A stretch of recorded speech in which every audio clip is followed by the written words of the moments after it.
Assalamualaikum warahmatullahi wabarakatuh. Perkenalkan, nama saya Anggini Melena. Saya dari kampus Tiami Depok, kelas karyawan Hospitality Pariwisata angkatan 2020. Pada kesempatan kali ini saya akan menjalankan tugas kewirausahaan yang akan menjelaskan tentang sebuah perusahaan BUMN, yaitu PT Telekomunikasi Indonesia. Semoga penjelasan saya dapat dipahami dan dimengerti oleh pendengar. PT Telekomunikasi Indonesia merupakan perusahaan milik negara atau disebut juga dengan BUMN yang bergerak di bidang jasa pelayanan telekomunikasi dan jaringan di wilayah Indonesia. Saham perusahaan perdagangan di Bursa Efek Indonesia di New York, di London, and di public offering without listing di Jepang menggunakan jaringan kabel, nirkabel, tidak bergerak, ataupun global system for mobile communication, serta layanan interkoneksi antar perusahaan operator penyedia jaringan. Bisnis telekomunikasi adalah fundamental platform bisnis perusahaan yang bersifat legacy, sedangkan portofolio bisnis lainnya pada produk berbasis kreatif digital. Saat ini perusahaan sedang memperkuat fundamental jaringan broadband di kawasan Indonesia Timur melalui proyek Palaparing, sehingga dapat mewujudkan jaringan nasional yang kuat dengan nama Nusantara Super Highway. Perusahaan telekomunikasi ini sudah ada sejak masa Hindia Belanda dan menyelenggarakan adalah pihak swasta, sedangkan perusahaan telekomunikasi Indonesia sendiri juga termasuk di bagian perusahaannya yang mempunyai bentuk badan usaha atau Post and Telegraph dengan stat blend nomor 52 tahun 1884. Perusahaan ini ditetapkan sebagai perusahaan negara berdasarkan State Blend nomor 419 tahun 1927 tentang Indonesia Bergiven Weight. Perusahaan PT Telekomunikasi tersebut bertahan sampai adanya peraturan pemerintah pengganti Undang-Undang nomor 19 tahun 1960 oleh Pemerintah Republik Indonesia tentang adanya persyaratan suatu perusahaan negara. Perusahaan umum telekomunikasi merupakan penyelenggara jasa telekomunikasi untuk umum, baik hubungan telekomunikasi dalam negeri maupun luar negeri. Seluruh saham PT Indosat dengan modal asing ini dapat pada tahun 1980 dibeli oleh Indonesia dari American Cable and Radio Corp. Pemerintah mengeluarkan peraturan pemerintah nomor 22 tahun 1274 berdasarkan PP nomor 53 tahun 1980. PT Telekomunikasi Indonesia mencakup wilayah yang dibagi itu seperti divisi regional 1 di Sumatera, divisi regional 2 di Jakarta, divisi regional 3 di Jawa Barat, regional 4-nya di Jawa Tengah dan Jogja, regional 5-nya di Jawa Timur, regional 6-nya di Kalimantan, dan regional 7-nya di kawasan Indonesia itu seperti Sulawesi, Bali, Nusa Tenggara, Maluku, dan Papua. Sistem perencanaan perusahaan dalam dunia kerja dilaksanakan oleh jajaran Telkom sebagai tertuang dalam keputusan direksi nomor 74 tahun 2006. Model perencanaan perusahaan ini terdiri dari 3 tahapan, yaitu pertama tahapan penyelarasan harapan pemangku kepentingan. Yang kedua, perumusan strategi perusahaan. Dan yang ketiga, pengembangan perencanaan bisnis.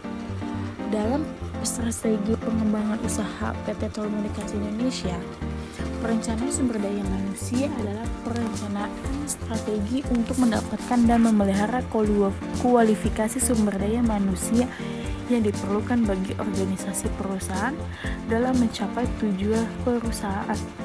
Ada beberapa langkah strategis sehubungan dengan perencanaan sumber daya manusia yang dijelaskan oleh Castro, Hartster, dan Douglas. Langkah pertamanya itu seperti representasi dan refleksi dari rencana strategis perusahaan. Kedua, analisa dari kualifikasi tugas yang akan dikembangkan oleh tenaga kerja. Dan ketiga, analisis kesediaan tenaga kerja. Keempat, melakukan tindakan inisiatif. Dan kelima, langkah evaluasi dan modifikasi tindakan. Manajemen personalia PT Telekomunikasi Indonesia itu pada staf bagian PT Telkomnya itu terdiri dari presiden komisioner, komisionernya, independen komisioner. Untuk bagian direkturnya itu presiden direktur, director of finance, director of capital and general affairs, director of consumer, director of new and solution, director of interest and wholesale, director of complaints and risk management, and then director of strategy with portfolio solution. Pada kesimpulan kali ini, PT Telekomunikasi Indonesia merupakan badan usaha milik negara dan penyedia layanan telekomunikasi dan jaringan terbesar di Indonesia. Telkom ini menyediakan layanan infocom, telepon kabel tidak bergerak, dan telepon kabel tidak bergerak, layanan telepon seluler, data dan internet, serta jaringan dan interkoneksi baik secara langsung maupun melalui anak perusahaan. Struktur organisasi PT Telkom ini terdiri dari komisaris utama, komisaris, direktur utama, direktur, general manager, dan beberapa manajer yang membagi beberapa staf masing-masing. Sistem perencanaan PT Telkom ini dalam menyusun perencanaan perusahaan memiliki tujuan. Pertama, agar perencanaan perusahaan dapat dilakukan secara sistematis, lebih mudah, cepat, teratur, integrasi, dan sesuai dengan visi misi perusahaan, serta dapat dilaksanakan dengan baik sesuai dengan yang telah direncanakan sebelumnya, memudahkan dalam melakukan evaluasi dan pengendalian pada saat pelaksanaannya. Model perencanaan perusahaan terdiri dari 3 tahap. Pertama, penyelesaian harapan kepentingan. Kedua, perumusan strategi perusahaan. Dan ketiga, pengembangan perencanaan bisnis. Strategi pengembangan usaha PT Telekomunikasi Indonesia adalah dengan melakukan representasi dan refleksi dari rencana strategis perusahaan.